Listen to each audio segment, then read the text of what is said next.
এই 8 মাস ধরে আমার এত পিঠা খেতে ইচ্ছা করছিল, সবাই খাচ্ছিল, মানে আমার মানে তো বানিয়েছে গরমে। হ্যাঁ, মানে এত লোভ লাগতো সবার পিঠা খাওয়া দেখে।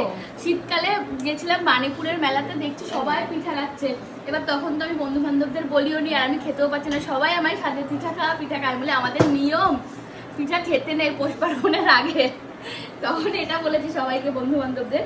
তো এখন আমি পিঠা খাচ্ছি আর বন্ধু বান্ধবরা এখন আমার ভিডিওতে দেখবে, দেখ আমাদের বাড়িতে পিঠা হয়েছে। তো এইভাবে সবাই মিলে এখন বসে পিঠা খাবো। কোথাও মনেই হচ্ছে না এটা যে শীতকাল না, মনে হচ্ছে সেই সময়ের পিঠাই আমরা না একটা কাজ করলে ভালো তো, দরজা জানলাগুলো বন্ধ করে 3টে এসি চালিয়ে খুলে রেখে দিলে আলাদাই আমরা ঠান্ডার সময় খাচ্ছি।